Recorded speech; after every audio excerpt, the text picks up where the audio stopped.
കാരായി രാജനും ചന്ദ്രശേഖരനും തെരഞ്ഞെടുപ്പ് പ്രവർത്തനങ്ങൾക്കായി കണ്ണൂരിലേക്ക് എത്തില്ലെങ്കിലും പ്രവർത്തകർ കൊടുമ്പിരിക്കൊണ്ട പ്രചരണത്തിലാണ്. സ്ഥാനാർത്ഥിയുടെ ഫോട്ടോ ഉയർത്തിപ്പിടിച്ചാണ് വീടുകൾ കയറി CPIM വോട്ട് ചോദിക്കുന്നത്. അതിനിടെ പ്രതിപക്ഷ നേതാവ് VS അച്യുതാനന്ദൻ പ്രചരണത്തിനായി 28-ന് കണ്ണൂരിലെത്തും. തീർച്ചയായിട്ടും കാരായി ജയിക്കണം. ജയിച്ചിട്ട് നമുക്ക് നമ്മുടെ പ്രതീതിയായിട്ട് ഉയർത്തി കാണിക്കാൻ കഴിയണമെന്നുള്ളത്.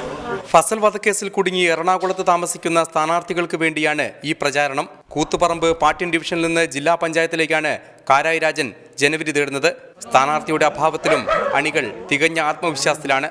പക്ഷേ രാജനില്ലെങ്കിലും രാജൻ്റെ ആ ഉത്തരവാദിത്വം ഇടതുപക്ഷ മുന്നണിയിലുള്ള ഓരോ പ്രവർത്തകന്മാരും ഏറ്റെടുത്ത് നെഞ്ചിലേറ്റി തന്നെ ആ പ്രവർത്തനം ഏറ്റെടുത്ത് വിജയിപ്പിക്കുന്നതിന് വേണ്ടി പരിശ്രമിക്കും.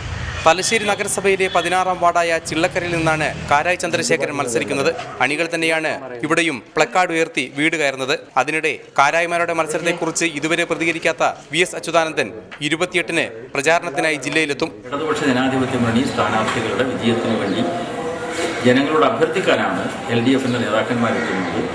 അതിൽ VS വരുന്ന 28-ാം തീയതിയാണ് കണ്ണൂരിൽ വരുന്നത്. ജില്ലയിൽ 4 വേദി കയറുന്ന VSന് പക്ഷേ കാരായ്മാർ മത്സരിക്കുന്ന തലശ്ശേരിയിലോ കൂത്തുപറമ്പിലോ പരിപാടികളില്ല.